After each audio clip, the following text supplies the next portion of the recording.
This morning I want to talk about gratitude, and I want to talk about Thanksgiving because it's Thanksgiving weekend. It is one of the challenging moments that we as speakers and preachers have, particularly for me because of where we live in this place called Oakville, in this country called Canada, in context to what is going on in the rest of our globe and how we enjoy what we enjoy, and trying to put it in a perspective.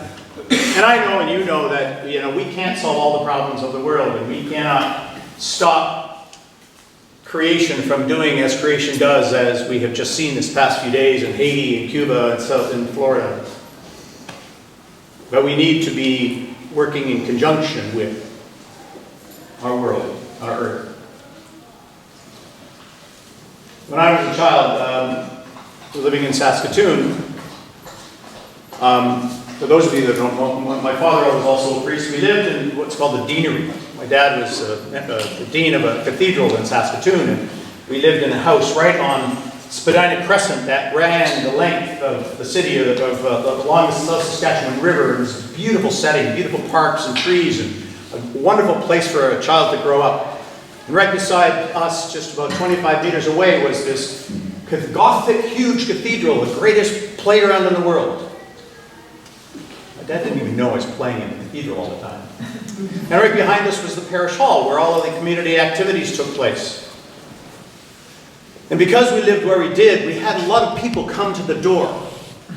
Spadina Crescent was a very busy road. And people would come to the door and they would ask for things. They would ask for food or they'd ask for money. And my parents referred to them as transients. And they didn't know what a transient was. Today we might know them as a street person. And they would come and put their hand out and ask for primarily money. My mother and father would never give them money. But they would always offer them something to eat and something to drink. Only if they offered something back in gratitude. So that was the deal. My father would say, I will give you a sandwich, and so what are you going to do for us? Grass needs cutting. Or we need those windows painted. Or maybe you can go over to the parish hall and mop the kitchen floor. Many times they refused and didn't do so, and turn on their heel and off they would go. But often somebody would say, yes, I'd be happy to do what you need having done. There's one guy who I remember more distinctly than any other. His name was Pete. And the reason I know his name is because he was there every single week. And we got to know him so well that my mom and dad brought him into our kitchen and would allow him to sit at our kitchen table and have the sandwich, and my mother would have a cup of tea, and we would enjoy conversation. And after that, Pete would go and do whatever they had asked of him that day. And so he became a fixture of the cathedral. This went on for weeks and weeks. And one evening, I heard my father in the bathroom upstairs and looked down on the parish hall into a particular window where you could see the sacristy was where all the sacramental wine was kept. And I went in to look at my window as my dad's peering out, and there was Pete sitting in a chair with his feet up on the desk, helping himself with all the sacramental wines. Well, that was the end of the relationship. My father said, "This is it, because you have broken our covenant."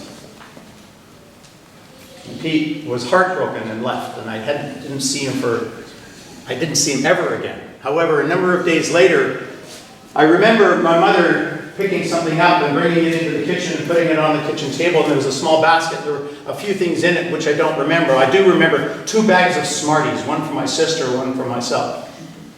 And in it was a note, and it was from Pete. And all it said was, "Thank you. Thank you." Pete felt an obligation to respond to the goodness that he had experienced by my father and my mother. Remember those Western movies?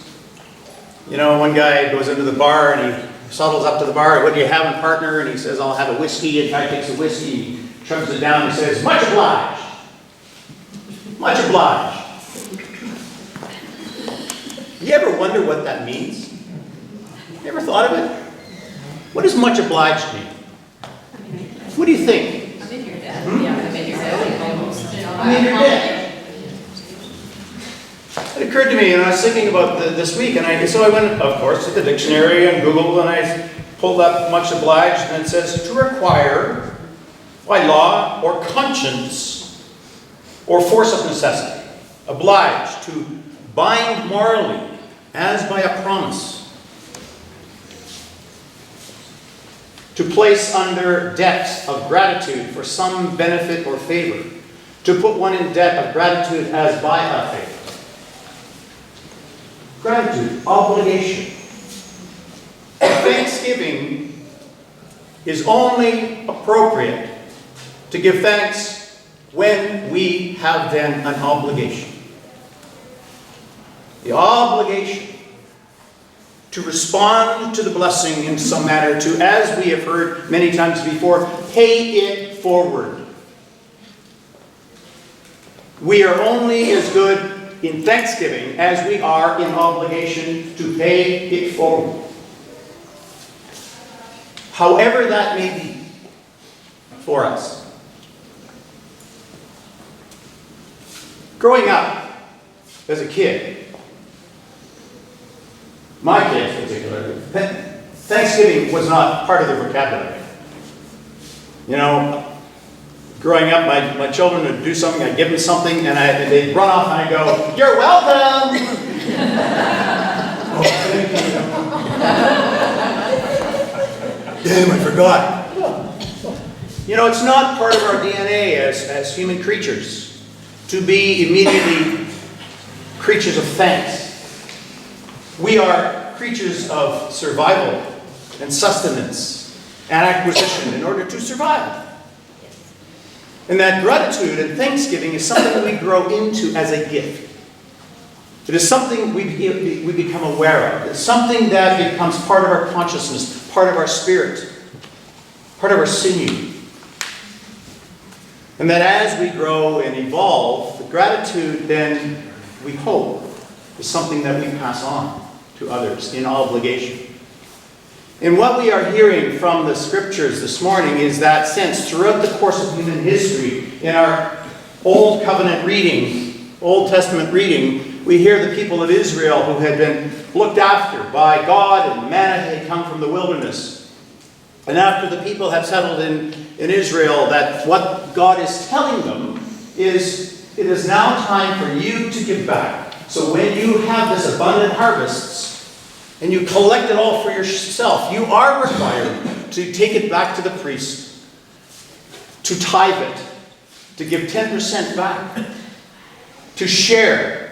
Because by sharing in your obligation, you will be rewarded again as a part of God's creation. And the same thing with the reading from the gospel, that Jesus is telling these people who have just been fed, 5,000 of them, they've just received this incredible miracle of a couple of fish and a few hunks of bread that Jesus feeds 5,000 people with. They are now being told, all you are looking for is more. Jesus actually, I think, was fairly perturbed by their response, because after the feeding of the 5,000, Jesus went around to the other side of the lake in order to relax and to be in Sabbath, to restore himself and to be quiet. And yes, they chased him. And they said, "When did you come here? We've been looking for you."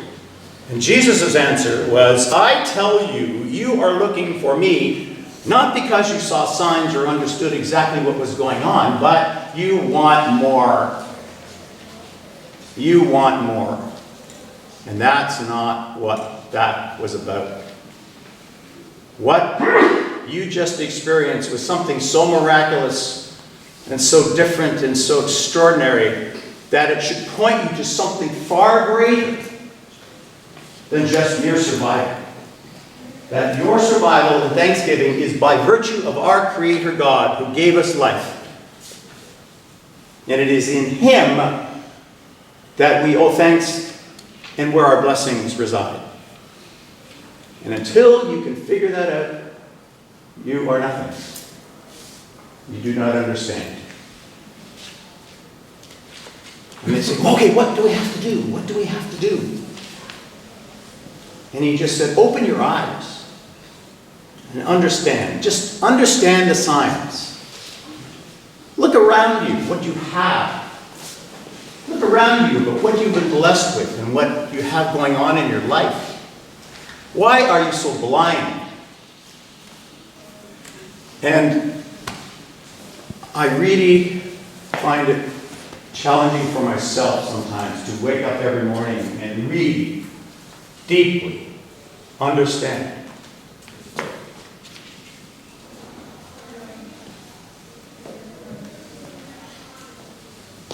and appreciate what we have.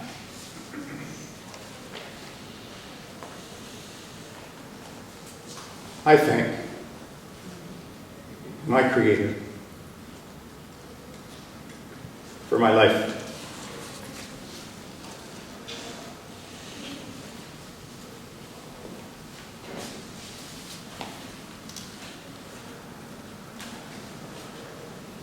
And for the blessings we share.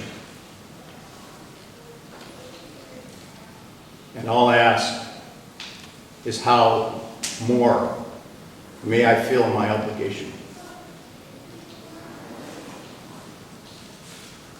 so that so many others could enjoy what you and I enjoy.